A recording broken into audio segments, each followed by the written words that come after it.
नमस्कार. श्री स्वामी समर्थ. भक्तांनो, ही कथा फक्त श्रवण केल्याने भयंकर दुःखाचा नाश होतो आणि धनसंपत्ती मिळते. ही कथा जो भक्ताची शेवटपर्यंत ऐकतो त्याला त्याच्या मनातील इच्छित फळ मिळते आणि स्वतः स्वामींचा आशीर्वाद त्यांच्या पाठीशी असतो आणि माता लक्ष्मी त्यांच्यावर प्रसन्न होतात.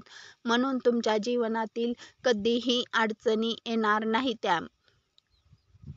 मी ही कथा आता तुम्हाला सांगणार आहे. खूप वेळापूर्वी एक राजा होता आणि राजाचे राज्य दूर पर्यंत पसरले होते. त्या राजाला 6 राण्या होत्या. राजा खूप दयाळू आणि धार्मिक प्रवृत्तीचा होता. तो नेहमी आपल्या प्रजेसाठी काम करायचा. तो राज्यातील प्रजेला आपल्या मुलासमान मानत असे. राजाची प्रजा देखील आपल्या राजाला खूप प्रेम करायची. त्या राजाची सीमा खूप दूर पर्यंत पसरल्या होत्या. राजा आपल्या राज्यात प्रजेला कोणतेही दुःख जाणवून देत नव्हता. राजा सर्वांचा विचार करायचा, पण त्याला कोणतेही मूल होत नव्हते. राजाने एक करून 6 लग्न केले, पण अजूनपर्यंत कोणत्याही राणीकडून त्याला संतान प्राप्ती झाली नव्हती. राजा घरात पूजापाठ करत असे. राज्यातील सर्व मंदिरात जाऊन पूजापाठ, यज्ञ करत असे आणि दानधर्म करत असे, पण तरीही राण्या माता होऊ शकल्या नव्हत्या. जसजशी वेळ जात होती, राजा अधिक निराश होऊ लागला आणि एक वेळ अशी आली की राजा खूप दूर होऊ लागला. राजाच्या दुःखाने राजाची प्रजा देखील दुःखी झाली होती. त्यानेही राजा समान प्रजापाल आणि उत्तराधिकारी मिळवण्याचा होता, जो पूर्ण नव्हता. त्या राज्यातील लोक नेहमी ईश्वराकडे मनाने इच्छा करत आणि प्रार्थना करत की राजा त्यांच्या येथे कमीत कमी एक पुत्र होऊन द्यावे, जो त्याच्या राज्याचे येणारा राज्य येईल. यासाठी याची प्रजा देखील देवी देवतेचा आराधना करत असे. देवदेवतांकडून मनोकामना मागत असे. राजाने खूप प्रयत्न केला, काहीही सोडले नाही. तो भिकारी, साधू, संन्यासी सर्वांची सेवा करत असे, पण आजपर्यंत कोणाचेही आशीर्वाद राजाला मिळू शकला नाही. एक दिवसात राजा जंगलात शिकार करण्यासाठी निघाला. शिकार करताना राजा एक हरिणीचा पाठलाग करत जंगलात खूप दूरवर गेला. हरिण त्याला मिळाले नाही. ते हरिण कुठेतरी गायब झाले होते. राजा खूप वेळा हरिणीला जंगलात इकडे तिकडे शोधत राहिला, पण हरिण त्याला काही दिसले नाही. खूप वेळ फिरत राहिल्यानंतर राजा पाण्याच्या तडफडयाने भासत गेला होता. राजा आपल्या मार्गावरून थोड्या भटकलेला होता, तरी तो घोड्यावर बसून पुढे जात राहिला. चारीही दिशा घनदाट जंगल होते. अचानक त्याला कोठून तरी कलकल आवाज ऐकू आला. राजाने विचारू लागला की कदाचित येथे कोठेतरी झरा आहे ना. झऱ्याचा आवाज ऐकू आला. राजाला त्या दिशेला चालू लागला. काही अंतरापुढे गेल्यावर राजाला झरा दिसला. झऱ्याचा राजा आपल्या घोड्यातून खाली उतरला आणि जसा की तो पाणी पिण्यासाठी गेला, अचानक त्याला तेथे एक आवाज ऐकू आला. तो कोणी आहेस का? तुला दिसत नाही का मी येथे आंघोळ करत आहे? तू येथे कसा आला? राजा चकित होऊन मागे फिरला आणि खरोखरच आपल्या पाण्याची तडफडलेल्या भासामुळे त्याला दिसत नव्हती का? एक मुलगी झऱ्यात आंघोळ करत आहे. त्याने लवकरच आपल्या डोळ्यातून दुसऱ्या दिशेने फिरवले आणि म्हणाला, मला खूप तहान लागली होती म्हणून मी पाणी पिण्यासाठी आलोय. मला क्षमा करा, मी तुम्हाला पाहिले नाही. तुम्हाला त्रास होत असेल तर मी पाणी पिऊन लगेच येथून निघून जाईल. असो की मी मार्गात भटकलेला आहे. तुम्ही कोण आहात आणि या घनदाट जंगलात एकटे कशा आहात? राजाच्या प्रश्नाचे उत्तर देत ती मुलगी म्हणाली, मी येथे जवळच्या गावात राहते. रोज हवे येते या झऱ्यात आंघोळ करते. झरा आणि नदी जंगलाच्या मध्यभागी आहे, म्हणून येथे कधीच कोण आलेले नाही. मी तर निश्चिंतपणे आंघोळ करत होती. मला माहीत नव्हते की तुम्ही येथे येणार आहात.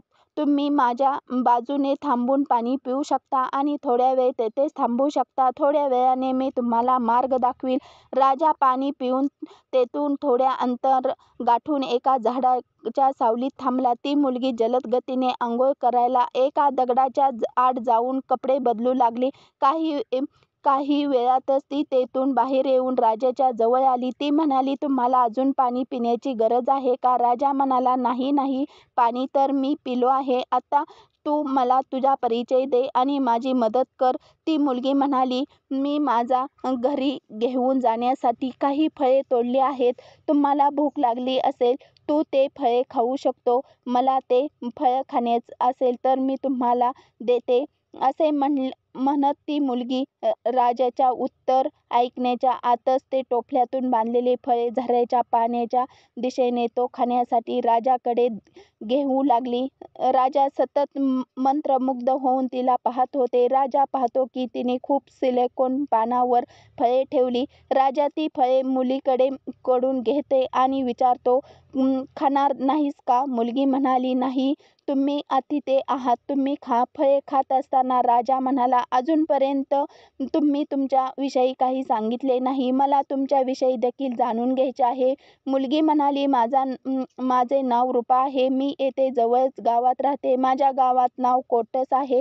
माझ्या कुटुंबात फक्त माझी आई आहे. जंगलातून फळे आणि लाकडं आणतो आणि विकून आपले जीवन चालवतो. घराच्या जवळ थोडे जमीन आहे. त्यामध्ये आम्ही थोडे धान्य, भाज्या पिकवतो. त्यामुळे खर्च चालतो. यावर ती मुलगी म्हणाली, मी तर माझ्याविषयी तुम्हाला सगळे सांगितले. आता तुम्ही देखील तुमच्याविषयी काही तर सांगा. तुम्ही कोण आहात? राजाने एक क्षण विचार केला आणि नंतर म्हणाले, जेव्हा मी पुढच्या वेळी येईल तेव्हाच सांगेल. यानंतर रूपाने राजाला मार्ग दाखवला. राजधानीत जाण्यापूर्वी राजा रूपाला म्हणाली, रूपा, तू हे तर सांगितले नाहीस की तुला पुन्हा कोठे भेटू शकतो? रूपा म्हणाली, तुम्हाला मला का भेटायचे आहे? राजा म्हणाला, फक्त तुझा चेहरा पाहून तुझ्याशी बोलायची इच्छा होते. यावर रूपा हसत म्हणाली, तुम्हाला सांगितले होते की मी राजा येथेच सकाळ लाकडे घेऊन आईला देते, नंतर फळे घेऊन, त्यानंतर जेवण करून आम्ही भाजी फळे विकायला बाजारात जातो. तुम्हाला रोज याच वेळी येथे भेटेल किंवा तुम्ही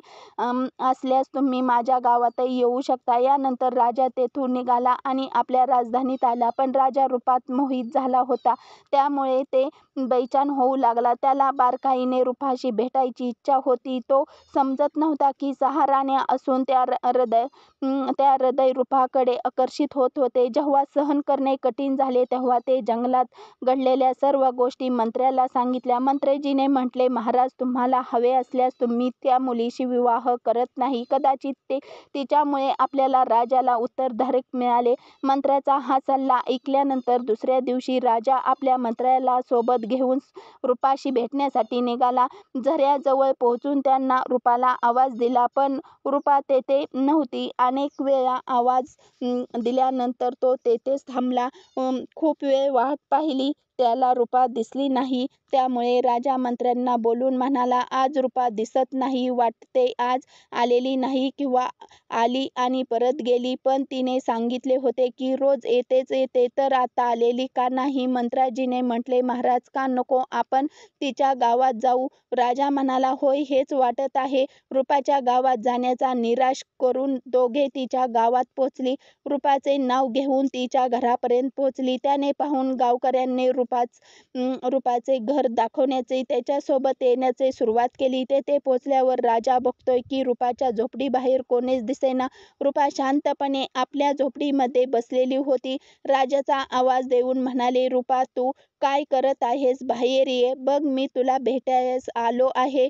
मी झऱ्याजवळ तुझी खूप वाट पाहिली, पण आज तू फळ घेऊन गेली होतीस का? आवाज ऐकून रूपा बाहेर आली. तिच्या डोळ्यातून अश्रूने भरलेले होते. राजाने विचारले, रूपा, काय झाले? तू का रडत आहेस?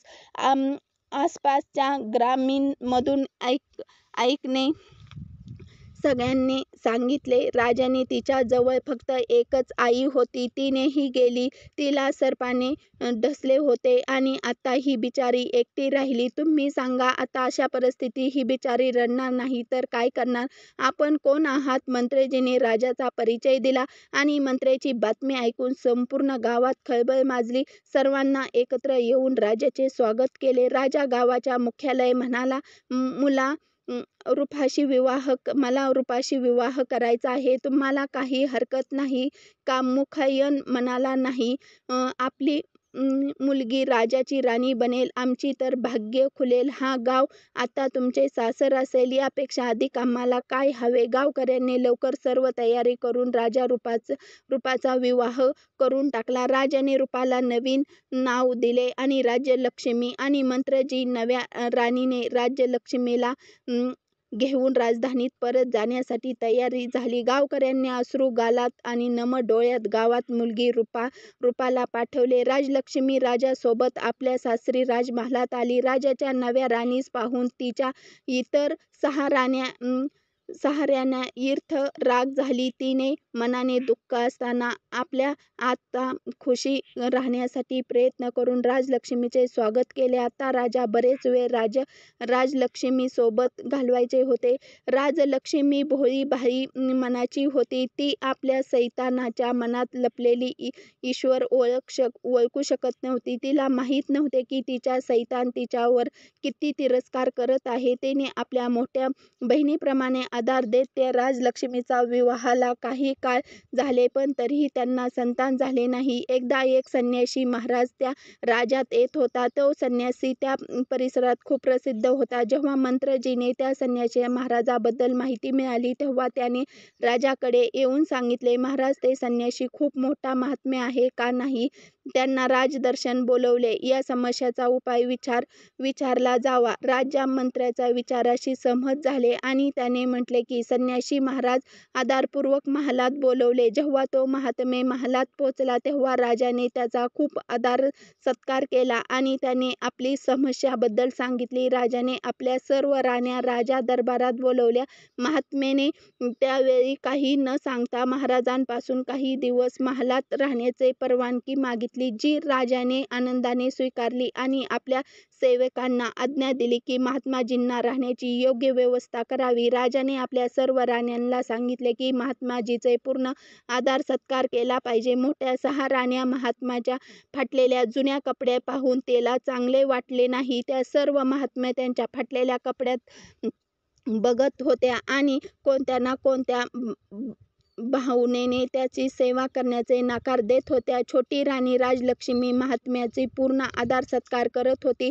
कदाचित जंगलात वाढल्यामुळे तिला याबद्दल काहीच गर्व नव्हता की ती राजाची राणी आहे. तिने मनाने महात्म्याची सेवा केली आणि काही दिवसानंतर महात्मे जाण्यासाठी तयार झाले. जाण्यापूर्वी ते सर्वांना आशीर्वाद दिला. अखेरीस सर्वात छोटी राणी राजलक्ष्मी आपल्या जवळ बोलून म्हणाले, बेटा, तू माझी खूप सेवा केली आहे. मला खूप लक्ष दिले आहे. लवकरच तुम्हाला संतान प्राप्ती होईल. या महालात मुलाचा आवाज येतील. हे ऐकून राजा आणि राजलक्ष्मी खूप खुश झाली. अशा प्रकारे आशीर्वाद देऊन महात्मे निघून गेले. खरेच काही दिवसातच आता छोटी राणी गर्भवती झाली. काही दिवसातच राजलक्ष्मीला राजाला शुभ समाचार दिला की तो पिता होणार आहे. राणी गर्भवती आहे. हे ऐकून राजाचा आनंद पारावार राहिला नाही. आता राजा राजलक्ष्मीला आणखी अधिक काळजी घेऊ लागला.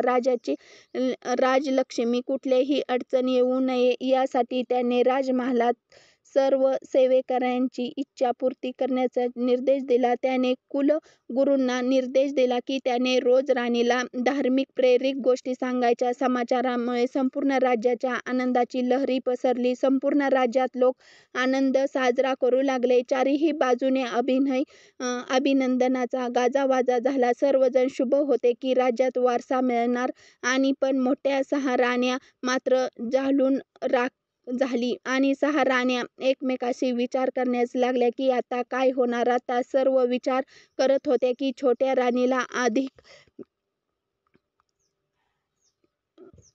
राणीला आधीच राजाला खूप प्रिय आहे. मुलगा होणार असल्यामुळे तिच्यावर अधिक लक्ष ठेवले जाईल.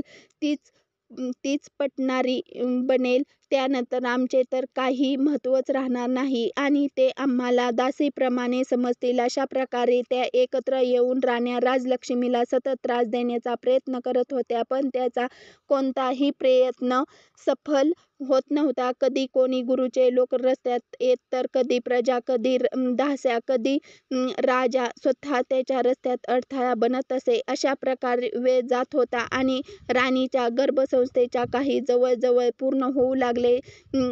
त्यावेळी अचानक राजाच्या सीमेवर बंडखोरांनी विद्रोह केला आणि विद्रोहाला दाबण्यासाठी सेनापतीला पाठवण्यात आले, जो आपल्या कामातील असफल झाला. मग राजाच्या सीमेला स्वतः राजाला जावे लागले. राजा आपल्या मोठ्या राणी छोट्या राणी राजलक्ष्मीची योग्य काळजी घेण्याचे निर्देश देऊन विद्रोह देण्यासाठी सैन्यासह महालातून निघाला गेला आणि राजा गेल्यानंतर मोठ्या राणीने चांगली संधी मिळाली. आता त्या छोट्या राणीला चुकीच्या गोष्टी सांगत राहिली आणि तिच्याकडून असे कामे करून घेत होत्या ज्यामुळे तिच्या गर्भाला हानी होईल. दिवसातून एकदा कुलगुरू येत आणि पाठ करून जात. कुलगुरू छोटे राणीला धैर्य देत आणि तिच्याशी मधुर बोलत मुलांसाठी आवश्यक सावधगिरी सांगून जात. राणी राजलक्ष्मी समजत नव्हते की कुलगुरू आणि मोठ्या राणीच्या बोलण्यात फरक काय आहे. अखेरी बरोबर कोण आहे की दोघांचे बोलणे एकमेकांशी अगदी उलट आहे. ती विचार करत होती की कुलगुरू तर पुरुष आहेत आणि राण्या तर महिला आहेत. महिलाचे बोलणे पुरुष समजून घेऊ शकत नाही, म्हणून मोठ्या राणी जे सांगतात तेच बरोबर आहे असे तिला वाटत होते. तिला असे वाटत होते की मोठ्या राण्या चुकीच्या बोलणार नाहीत, म्हणून ती डोळे बंद करून मोठ्या राणीच्या प्रत्येक गोष्टीत मनात राहिली. एक दिवस राणीला प्रसव पीडा सुरू झाली. तिने मोठ्या राणीला सांगितले, दीदी मला खूप त्रास होत आहे, काही उपाय करा. प्रसव कसा होणार? वेळ पूर्ण झाली होती. मोठ्या राणीस खूप ईर्ष्य होते आणि तिचा विचार करत होते की आता हिचे इतके लक्ष ठेवले जाते, बाळ जन्माला आल्यानंतर किती मान मिळेल. हे विचाराने मोठी राणी छटपटत होती. पण छोटी राणीच्या अशा मदत मागणारे पाहून तिच्या मनात विविध प्रकारचे षड्यंत्र येऊ लागले आणि तिने छोट्या राणीला खूप गोड शब्दात सांगितले, तू चिंता करू नको, मी काही तर करते. मी दाईला बोलवले, त्यावेळेस तू असा कर, तेथे समोर एक कटोरी आहे, तू त्या थोड्या तोंड घालून उभा राहा, यामुळे तुला आराम मिळेल आणि प्रसव आरामात होईल. तोपर्यंत दास देही येईल. आणि राजलक्ष्मीला असे सांगून मोठी राणी तेथून निघून गेली. तिने राजलक्ष्मीच्या दाईला बोलवून घेतले आणि तिला भरपूर धन देऊन तिला आपल्याकडे करून घेतले. यानंतर दोन्ही एकत्रपणे वाट पाहू लागल्या. दुसरीकडे मोठ्या राणीच्या जाण्याचे नंतर राणी राजलक्ष्मीला कटोरीत तोंड घालून लागली. कटोरी उंच असल्यामुळे राणीकडे तोंड कटोरीच्या आत जात नव्हते. हे पाहून तिने विचार केला की आता काय करावे. तिने कधीही कोणाचे प्रसव होताना पाहिले नाही, त्यामुळे तिला काहीच माहीत नव्हते. त्यामुळे तिने समोर एका पाण्याचा घडा पाहिला आणि विचार केला की येथे पिण्यासाठी जो पाण्याचा घडा ठेवला आहे तोही तरी मातीचा आहे. मी यामध्ये तोंड घालू शकते, कारण मोठ्या बहिणीने तिला चुकीचे सांगितले नव्हते हे तिला खात्री होती. ती घड्यातून पाणी फेकून तेथे तोंड घालू लागली. तिचे तोंड घड्यातही जात नव्हते. ती डोळे बंद करून घड्याला वर तोंड ठेवून तेथेच बसली